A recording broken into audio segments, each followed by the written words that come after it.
time for a tool shout out. So this tool shout out is actually a combination, I guess, of 4 different tools specifically.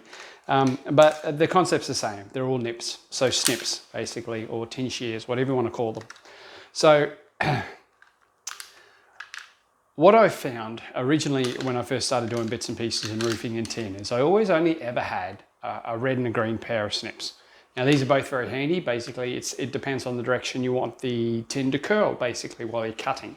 So by having these, you swap between the 2 of them whenever you're trying to do cuts and stuff for flashings, etc., to fold them up correctly, or doing gutter work, putting in droppers and things like that into gutters and everything. So yeah, always handy to have your left and your rights. But offsets, I have never owned a pair of offsets before.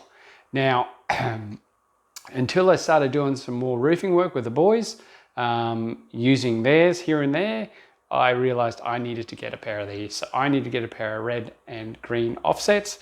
And now I've got red and greens as well as a standard pointy nose. So look, do the job. Awesome. Offsets obviously give you more flexibility when trying to do straight cuts and stuff. It curls the timber away, it gives you more clearance. It makes you a lot more comfortable to use them, whereas these are more for detail and finer stuff. So yeah, I keep these 4 are a sort of a go-to. If ever I jump on the roof, I've got these 4 sitting on my tool pouch.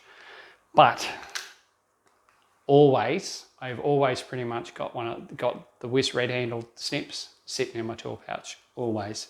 It's just something that I've preferred to have sitting there ready to go. They're just handy to have if you need to cut strapping or whatever, or you know, you just need to cut a little bit of tin or something, whatever. They're quite handy to have just sitting on your tool belt. But as always, any tool setup that you've got on your belts is all relative to what you do. So yeah, keep that in mind. There's no point in you guys doing these if you're doing fine trim carpentry. You probably don't really need snips in your tool belt. So. Okay guys, but yeah, so I use the Wiss, that's my preference. Everyone else has different preferences. Milwaukee do some, Irwin do some, Crescent do some. Yeah, there's lots of different guys out there. But yeah, red and greens, remember, you need to have your reds, you need to have your greens, because that's just going to make life a whole lot easier for you. Yeah, so 2 sets, left and rights, or whatever you say, red and greens. And then, yeah, away you go. That's my tool shout out, guys.